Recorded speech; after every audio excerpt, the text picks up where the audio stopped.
National Geographic's Little Kid's Book of Birds. Chapter 1 Bird Basics.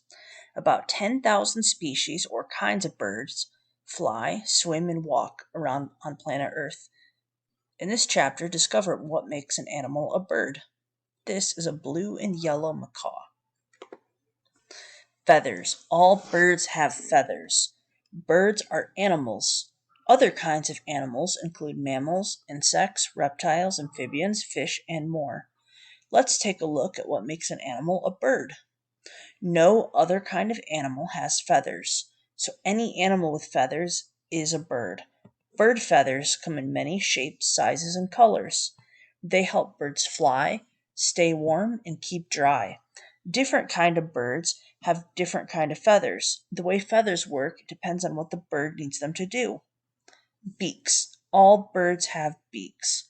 You can tell a lot about what a bird eats by looking at a beak. Beaks are also called bills. Here are a few examples of the many kinds of beaks birds have. A black skimmer uses its long lower bill to skim food into its mouth as it flies just above the water. A long skinny beak helps this collared sunbird reach into the flowers to sip nectar, a sweet juice inside. A spotted woodpecker that pecks wood to find insects has a strong and pointed beak. Bald eagles have sharp, hooked beaks that help them rip pieces of meat from the animals they eat. Eggs and chicks. All birds hatch from eggs. Many kinds of birds are not able to do much of anything when they hatch from their eggs. They don't have many feathers. They need their parents to keep them warm, and feed them, and protect them. This kind of helpless chick is called an altricial. This is a black-naped monarch. Other kind of birds are more independent when they hatch. They have feathers and can walk around. Some chicks can even swim. These kind of chicks are called precocial. This is a mute swan. Eventually, a young bird fledges, which is when it can survive outside the nest. Once a fledgling can leave the nest, it often still needs help from its parents, but soon it will be on its own. This is a snowy owl. Flying. All birds have wings, and most birds can fly. You probably see a lot of flying birds every time you go outside or look out the window. Flying birds use their wings to get from one place to another. This is a wandering albatross. Some birds are super flyers. One extraordinary flying bird is the wandering albatross. Its wingspan, measuring from wingtip to wingtip, is a little more than 11 feet.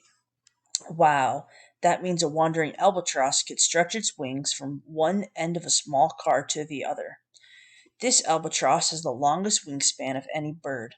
It spends most of its life flying over the ocean. This is the Arctic tern. It flies 44,000 miles every year. The bar-tailed godwit can fly from Alaska in the United States all the way to New Zealand without stopping. The chimney swift can sleep while it's flying. Bird watching. Lots of people enjoy watching birds. They are called birders, and their hobby is called birding. Binoculars help a birder see the birds by making them look closer than they are. A bird that looks like this without binoculars looks like this through binoculars. When you can look at birds up close, here's some things you'll be able to see. Birds have heads, necks, a beak, a chin, a throat, a wing, a chest, a belly, a foot, a leg, and a tail. Ducks and other swimmers have web feet. Ostriches and other birds that do not fly have strong toes and claws. Birds that spend a lot of time in trees have feet that can hold on to branches. Birds that hunt have big claws called talons that they use to grab the animals they hunt.